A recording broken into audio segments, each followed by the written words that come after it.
Hey howdy friends, Connie here today. So today I am going to be doing a 12 by 12 process layout using the October Kitaholics kit. This is my first layout with the kit and it is the 29th of October and I've only just opened the kit. I've been really busy lately. So this layout is for their October challenge. For their October challenge, they do a sketch challenge, and they pop it up on their the members Facebook page, and yeah, so we follow that sketch and create a layout. So there was a cut file that came with the kit, designed by one of the design team members for Kitaholic's kits. I don't know who it was though, so I do apologise. And it was all those crosses all over the page. And when I downloaded it, I sort of, played around with it a bit and changed it up so it was a little bit different to everybody else's. So, and that's what I've done. So I've cut that out on my silhouette cameo. So, and now I've just used just some gesso there and just gessoed around the crosses because I want to add a little bit of the Color Blast color spray. So now I am using some of the papers that came in the kit. I can't remember what ones they were, but some of them were from the Cocoa Vanilla range and some of them are from the Cute Girl range. So there's a few different brands in there, and I'm just choosing some that I'm going to mount behind each of those crosses just to give me that background effect. So I'm just cutting up some of the papers here and slipping them behind and just trying to work out where I want the pattern papers to go. But in the final, I'll wait till we get to the end and then you'll see what happens. But yeah, so I stop recording and I stick everything behind off camera because I knew this video was going to be really, really long as it was, and you didn't really want to sit there and watch me do that. So there we go. I've done all that and stuck that behind. I should have really just left it at that point, but I really wanted to add some mixed media to it because I can't help myself. It just looks too clean. So I took it that step too far. In the end, it does look good, but it does look good at this point, and I could have just left it at that point there. If you can hear a TV, that is, I've got my my daughter's home today, and yeah, she's watching television, and so there's nothing I can sort of really do about that. So you might hear some background noise and stuff. So I do apologise for that. So here I've just added a little bit more gesso just around the edges where the pattern paper is, just to sort of blend it in a little bit more. So now I'm going to be using that the Color Blast in the, what colour did I use? The Chevron. It is the colour spray. And I'm also using the shimmer dust, the Color Blast shimmer dust in the Lollipop colour. And those two came in the mixed media kit.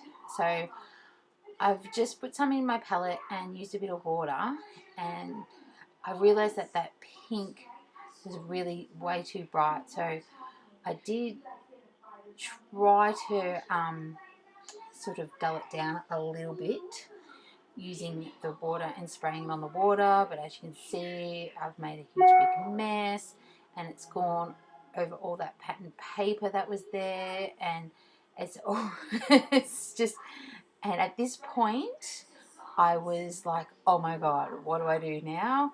Do I go back and recut this file and start again and start recording again, or do I keep going?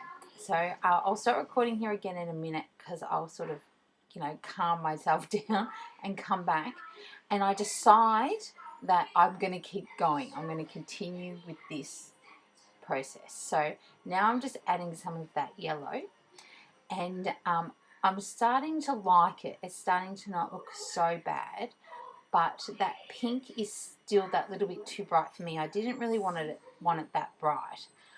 Maybe I should have mixed it with some water, more water or something. I don't know, but that's just what happens when you first use a product. I probably should have experimented with it first, but I just like to just jump right in and see what happens. So now, yeah, I'm just using my brush, and I'm just dabbing on some of that yellow, and I'm trying to keep that on a little bit more controlled so it wasn't sort of running onto the non-gessoed parts of the paper, because I think that's where it sort of went funny, because it just dries straight away when it hits that paper and you can't move it around, and I should have probably gessoed the whole page, not just that little section, and it probably wouldn't have been so bad. So now I'm just adding some splatters, and I realized those pink splatters were just way too bright. So I'm just using just some paper towel and just dabbing them up a little bit. And then I decide I need to use my my fan brush, because I wanted the splatters to be smaller. So I go back and do that again with the pink and the yellow, and I go and dry that off.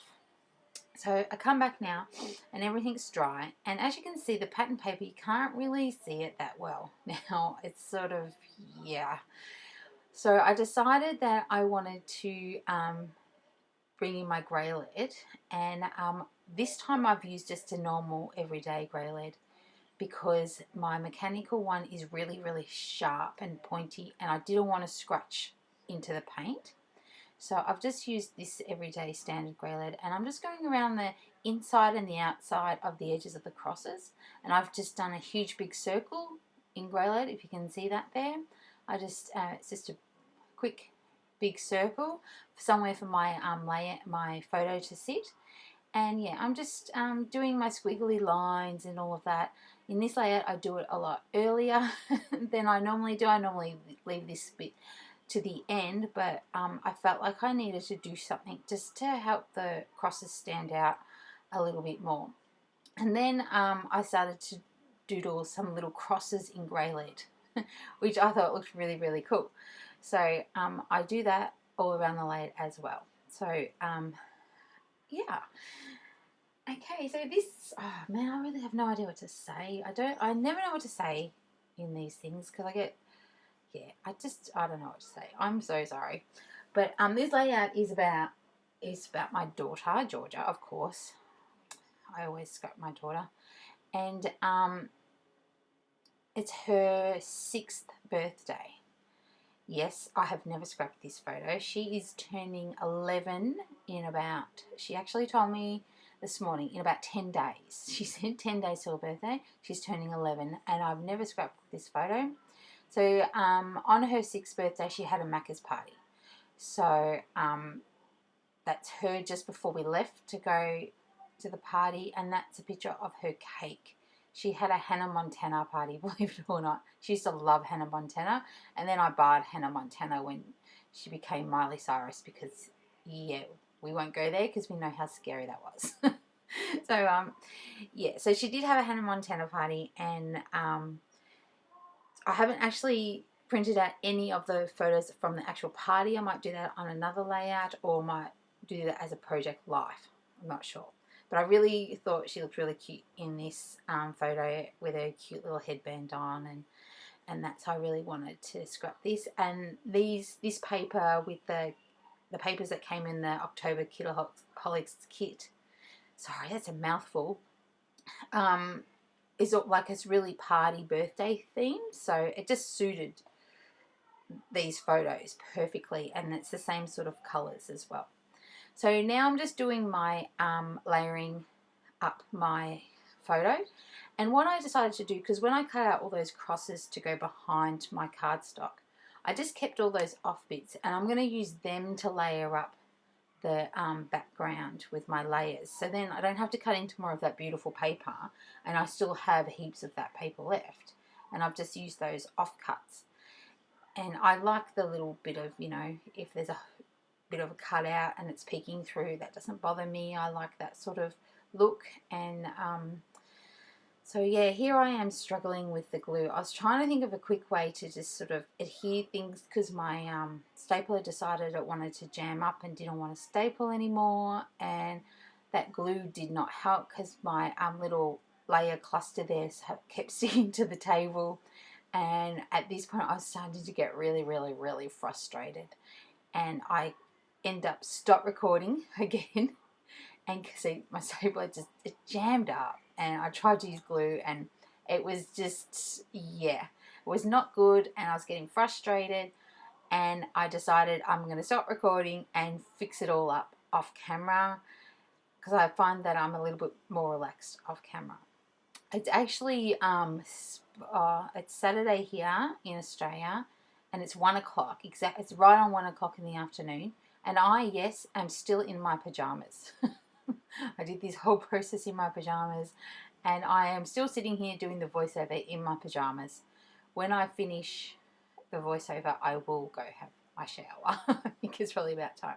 Sorry about my head and my big nose sticking out there. But yeah, maybe should do something about that with the way the camera is set up.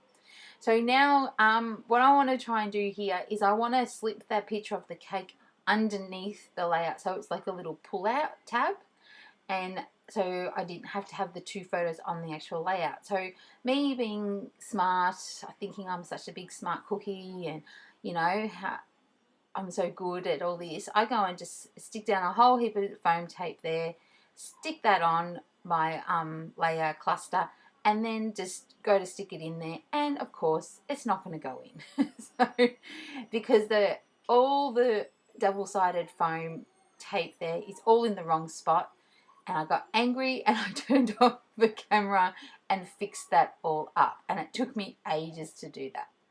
So now I've come back and it's all fixed up, and it's really cool. I love that little tab. It's a very old thing. I think people still do it now. I don't know, but I used to do it, like, you know, when I first started, we used to have little tabs and used to pull little photos out and stuff. And I didn't want to have that cake picture on the actual layout, but I still wanted to include it. So yeah, I done that, and I think it's really cool. And I used that little tab that came in the Cocoa Vanilla and die cut pack, and that was that little tag, and it says celebrate, and it was like the perfect little tab. It all just worked out perfectly. So now here I am. I'm just doing the my clustering with the die cuts. That's the packet, because to be honest with you, I just couldn't be bothered to sit there and go through that jar. So I was looking at the packet to see what was in there. I was just trying to be lazy, and then I still didn't want to do it, so I stopped recording and done it off camera and came back after I'd finished. So at this point now, it's all glued down. Oh, my daughter was scrapbooking as well, and this is her finished layout. She was scrapbooking out on the dining room table, and she brought it in to show me. So that was her little layout that she's done this morning, because my husband and my son are at work today, so it's just us girls here today at home. So I'm just using the thickers that came in the kit, those glitter thickers. They're so yummy. I really love them, and I didn't know where to put it, and then it ended up just working perfectly right there around my clustered flowers and all that sort of stuff. And I'm just using a couple of those foam dots just to pop up that Y and the end of that P, because they just sort of sunk a bit because of all the layering in my layered photo there. So now I've tried this cut apart, came in the kit. One of the design team members designs this as well, and I wanted to use that little banner there, but it just didn't work. So I just took it off, threw it away. Well, I didn't throw it away, I just threw it in my little embellishment bin there that's just at the top there, and decided not to use it. So now I'm just using a bit of grey lead to do my little swirlies around my splatters, and I will then also do a border with the grey lead, and that's pretty much it from me. So I hope you enjoy this process. Sorry I just talk about nothing and it's really boring. I really have no idea what to say. So that's it from me today. So here's my magical fingers, and that's it. So bye.